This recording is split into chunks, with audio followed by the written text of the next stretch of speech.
What's going on, people? We are Tottenham TV, back here with yet another Tottenham update for you today. With Brian Daigle yet again. And on the last update that we did today, there was no daily Savinho. So I thought, how rude of me not to bring you the daily Savinho. So here it is, an exclusive from Fabrizio Romano.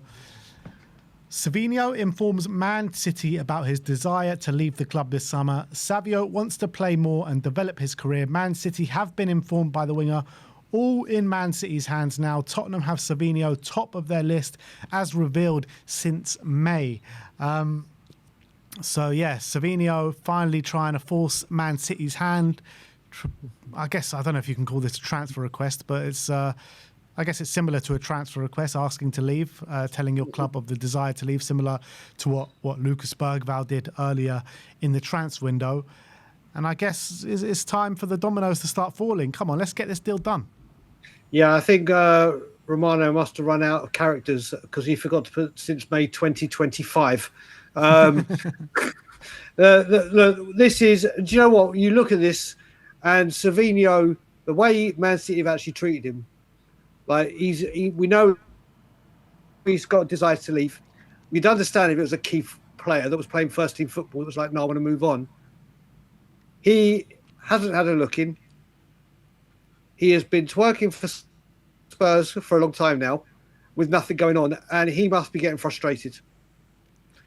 And it looks like Man City have kept fobbing us off. Yeah, we'll find a replacement. And this is kind of what we wanted Morgan Gibbs-White to do last year, wasn't it? Obviously, there's different circumstances with Gibbs-White, but this must be, like you said, the first domino starting to fall in this saga. And I think you may be adding a Savinho to the players in sooner rather than later now. I think this is a big, big move in this transfer, and it might develop rather quickly now.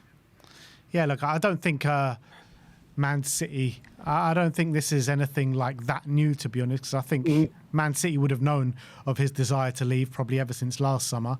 They would have known he wanted to join Tottenham. He's made no secret of it, following every Spurs player under the sun, commenting under every Spurs player's post. But I guess maybe it's just he's reaffirming the fact to Man City that he does want to join Tottenham and let's get this deal done. Let's get it rocking and rolling because I've got a pre-season to do.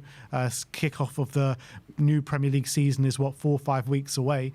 So let's get on with it. Let's get on to pastures new. Let me join up with my new teammates. I can't remember who it was. It was SZY or Himothy or someone said the deal in terms of, it's been verbally agreed for some time now. So why has there been such a hold up? People have been saying, I've been saying on every stream, it's because Man City are waiting to bring someone else in. Well, last season, before bringing anyone else in, he wasn't even getting many minutes anyway. So let's just get this deal done. Let's stop playing these games, Man City. Some other people are suggesting that Man City are just taking us for a ride a little bit because of the way we treated them under the Harry Kane saga all those years ago. So, look, I don't know what to believe at this stage, but what I do know, this deal needs to happen because these constant updates of nothing progressing and Savinho wanting Spurs wanting Savinho, Man City happy to sanction a sell. It's not doing anyone any favours. It's just delaying us getting a player in. It's delaying Savinho's career getting up and running, and it's delaying Man City from getting more funds in. Yeah, and let's just say on a day like today, signing Brazilian wingers isn't for every team in North London, is it? I couldn't resist. But like you were saying with this... I think what this has done, Man City are fully aware that he wants Tottenham. Everyone knows Tottenham wants Savinho. This is just making it more public, isn't it? It's like this move has stopped and started, and now we've heard what Man City have had to say. We know what Tottenham want to do, but no one has really heard what Savinho has wanted to come out, and he's come out now. He's had the mic drop moment. And like you said, this is probably the modern version of a transfer request. They're all done via social media and leaks and everything. And yeah, I think this is the final nail in the coffin of waiting around for this deal to get done, and it will get done pretty sharpish now.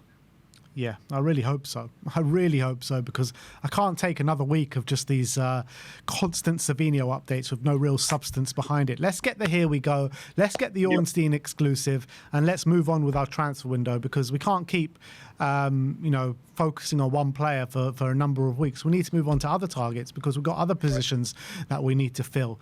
We can't spend the whole window just dilly-dallying on Savinho. So let's hope that this can get done as sooner rather than later now. There's some more updates on Kroupi. I mean, not the biggest of updates, but SZY is saying that realistically, because basically what everyone's saying is that Bournemouth are not going to sanction a sell. Bournemouth do not want to sell. They don't have a price that they'll meet, but every player has a price. We know that. And Eli Kroupi, SZY, is saying that realistically they will consider a 90 million plus offer. They can brief the media all they want, saying that they'll reject every offer, but everyone knows that there will be an offer there. There will be a price. There will be a biting point where they will accept. And he's claiming it's going to be north of £90 million. Do you know what? You look at it this way. Let's look at it on the Bournemouth side. If you're Bournemouth as a fan or on the board, if you had to lose one of Kroupi or Scott, which one is the more viable that you'd be, okay, we can let this one go and recoup? Because I think they're both going to leave at some point. They're both going to leave at some point, but I don't see them both leaving in the same window. That's the bit I can't see. Saying that, look what they did to their back three last summer. So, see, I can see them both leaving in the same window. Look what's going on at Newcastle. Look what's going on at Aston Villa. You know what I mean? Like, you would have said at Newcastle, you're not going to see Sandro Tonali, Gordon, and potentially Bruno Guimaraes all leaving in the same window. You know what I mean? It happens. True. And they're going to get a healthy fee for both these players. And also, we know what with Bournemouth is they've always got succession plans, and they always do that to a very high standard. You know, Savinho goes out the door in January. They bring in Ryan, and Ryan's been brilliant for them. So if I was Bournemouth, I wouldn't even worry too much about losing these players, because they know they've probably got players in their back pocket that they can bring in that will be good purchases for them. You know what? This is really true. And you just look like we thought last year when they lost that back three of their back four, you would have thought, my God, that's going to be too much of a hit to take. And they were even better than before. They've obviously got a lot of money from us from a certain striker. Bournemouth bring in big money. Like you said, they have the player for the next player and probably the player after him linked up. So I think it'd be a massive ask for the new managers to lose these two players in the same window. But I do agree with you. I think every player will have their price, and it's just, will Spurs match or hit that number? And you know what? We get players out the door. I believe we can. Yeah. I think with Kroupi and Scott, for like Bournemouth's point of view, like if they bring in 150, 160 million for these two players, I mean, that is unbelievable business, isn't it? It's incredible business. So how much did they pay for both? Scott was around 20 million, wasn't he? Scott was around 20, if I remember correctly. I think he might have been less than that, you know. So Alex Scott,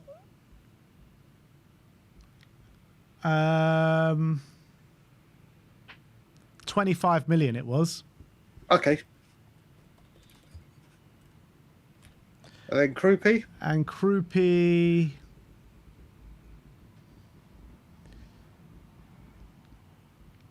can't see how much it was. Well, whatever it is, they're going to make a handsome profit on them, aren't they? I mean, 12 million a year ago. You know what I mean? It's crazy. 37 million, and they're both ranked about 80, 90 million each. Yeah, you know what I mean? They are Bournemouth, they are an incredibly well-run football club. You got to have nothing but love and respect for what they do as a football club, and with that stadium, if they develop it like they're planning to, fair play to them. And remember they got relegated a few years ago, didn't they? They had to come back up, and they're just a shining example for smaller clubs with aspirations of hitting the big time. And fair play to them. Yeah, absolutely. So, look, if any club, whether it be Tottenham, Barcelona, PSG, Arsenal, whoever it may be, if they stump the money down on the table, they will be given the right to discuss contract offer with Eli Kroupi. I'm pretty sure of it. So it's all about, if SLY is correct, Spurs getting these players out the door and then Spurs being able to make a real attractive offer to Bournemouth to be able to bring Kroupi over to Tottenham Hotspur. However fanciful people think that is, it probably is, but we'll have to wait and see how it works out. And probably the same for Alex Scott if we get those midfielders out the door. If I said to you now, we get Kroupi, but it will be after the season starts, and we have him as number one, but we have to wait till the season starts. Would you take that, or you be like, no, I want a striker ready for Brentford? Or would you be prepared to wait to land Kroupi before the window shuts? Well, let's have a look, because there's 2 games before the transfer window ends. It's only 2 games. If there's no chance we can get him in before and we can only get him in after, then yeah, I would get him in after for sure. You wouldn't think 100%. Right? You wouldn't say right now. Let's say a Garassi, who you and I really do like, or whether we go for Dusan Vlahovic and you get him in before the season.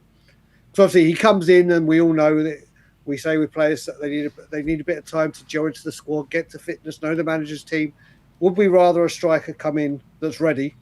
I think it's a bit different, because Kroupi's been up pre-season, doing pre-season. He would have done all of pre-season, potentially even started the season at Bournemouth. So he would be at match fitness if he was to join us. It's not like an Isaac saga where he wasn't at training and, it's all a mishmash. So I would definitely take Kroupi after the season started. I think he's that good that it doesn't matter too much. And, by the end of the season, after he's banged in 15 goals or however many it is, him missing the first 2 games of the season is not going to matter too much. True. Yeah, you raised a good point. Let's talk about Cristian Romero once again. As we heard, there is the deal to Inter Milan is on hold after John Stones is about to sign for Inter Milan. Fabrizio Romano has elaborated on that, and he said Inter do want another centre-back, especially if Pavard leaves, but Stones' signing puts them in a stronger negotiating position with Romero. Either both sides moves closer or the deal will be on hold. Talks are continuing, but they are no longer the same level of urgency. So in the tweet previous, he was talking about the deal with Romero. Now he's talking about the deal with Tottenham. So now Tottenham being held to ransom, saying, you got to come down, or otherwise we'll just move on to other targets. Look, I think the main thing with Romero is that if he does go out on loan, if they have to reduce the loan fee, so be it, but make the obligation a little bit higher, or as long as there's that obligation, not an option, then Spurs need to get him out the club and off the books. And if he's I just think having him there with everyone we've got in defence and him, like we've said, it's just times for pastures new with him. And if we have to take a little bit of a hit, then we take a little bit of a hit. I think it's worth taking the hit to get him out and start fresh with a brand new defence, brand new captain, brand new style of play, and just have that have this chapter over and done with. What about you? Yeah, I kind of do agree with that, to be honest. He needs to go. We've replaced him already. Like, there's no way back from at Tottenham, I don't think. He wants to leave. He's made his mind up pretty clear. Spurs want to get rid. James Maddison's about to be named new captain once he does leave. So all the planning has been made without him in mind. So as much as he can be a very good player on his day, I think we need to get him out the door, because too much has happened, and there are too many opinions on moving on, and it's been accepted that he has to move on from both club and player. Everyone's in agreement. So I just don't think there's any turning back now. Exactly. And then you look at it as well. If we're getting told that we need to get players out the door because Bournemouth might want a huge chunk of change up front for Kroupi, doesn't matter where that money comes, does it? It's got to come in. Yeah. And then do you sacrifice losing money on Romero in the long run, in the whole deal, but that goes towards getting the player ready for our future. And for now, then I think it's worth it. Yeah, look, the fees that Inter Milan were going to pay anyway was already really cheap for Romero. You're talking about 40 million euros, which is what, 35 million pounds. If I would have told you a year ago when he signed that contract, Spurs will sell Cristian Romero for 35 million pounds in a year's time, you would have thought I was absolutely crazy with the way Spurs move. Like, how could you sell Romero for 35 million pounds, but then again get 50 for Vuskovic, pay 52 with a year left in his deal for Van Hecke? It's just madness, but it's something that we might have to do, and we might have to take less. Yeah, but you look at it as well, a lot of what people loved about Romero as well was his passing ability and break the lines. Well, Senesi and Van Hecke are better passers than him. They got much better passing stats, accuracy, range. So we've gone and solved that kind of issue that he had that no one else did. So like you said, the club, it looks like, have prepared this exit with the captaincy going to probably Maddison, or it's not been officially confirmed, it'll be Maddison, is it? It's just the big rumours. But it looks like there will be a new captain. And like I said, he wants to go.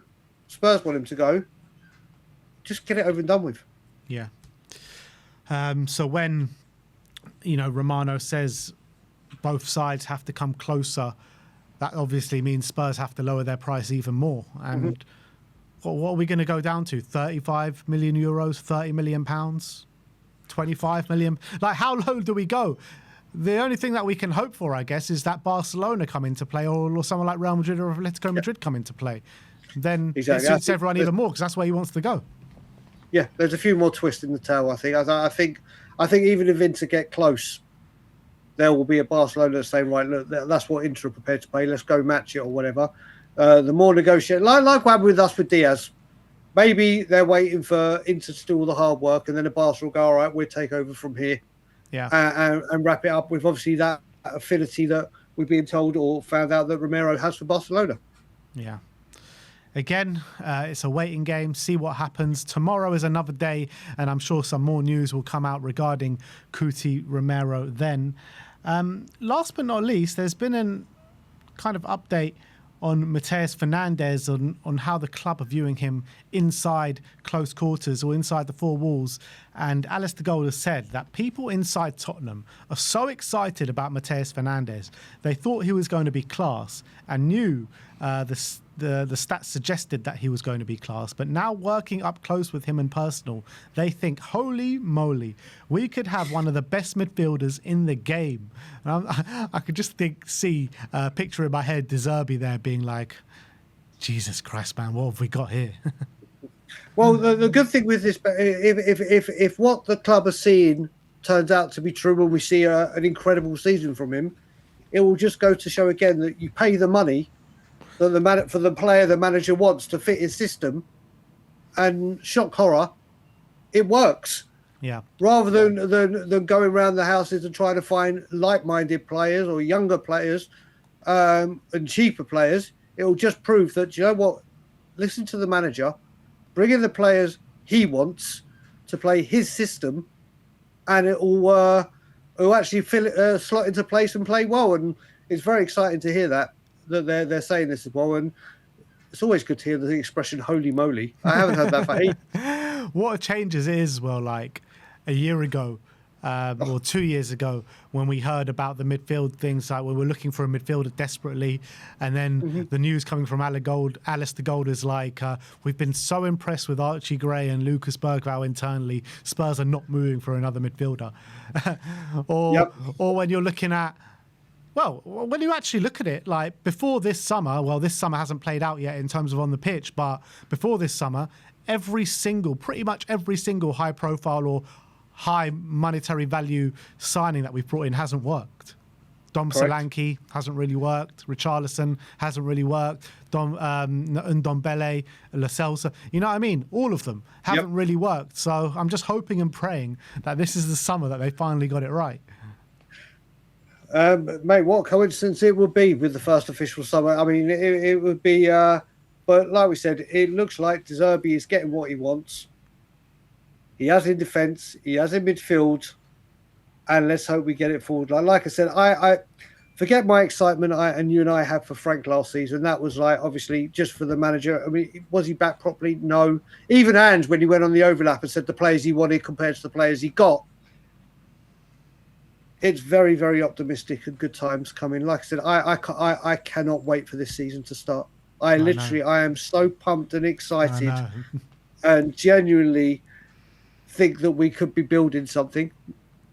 And if we can keep De Zerbi happy, De Zerbi can get the players' confidence up, the way they're feeling about the club. He's uniting the fans like a Poch did, like a Ange did at the beginning. Everything just seems to be pulling in the right direction right now, doesn't it? It's early doors, it's early days, but... Just need to keep everyone fit. That's the main thing. Yeah. We need to keep everyone fit. Can't go through another injury crisis this season. Yeah, well, we brought 2 new medical team in, haven't we? Yeah. And then obviously got Mawson. But like, there's been a lot of change. And it looks like, or we hope we'll see, like I said, how the summer plays out. But hopefully with Savinho looking like this could be happening with his... It could be a very, very exciting time. And coming on watch-alongs, coming on fan shows, or just going to the pub, going into work on a Monday. Hopefully we can all have smiles on our faces a lot more often than we have done. Absolutely. So let us know your thoughts on all the news stories that we have brought you today. I want to thank Brian for coming on once again, and we'll see you all very, very soon. Like, subscribe and comment. And as always, come on, you Spurs. Come on, you Spurs.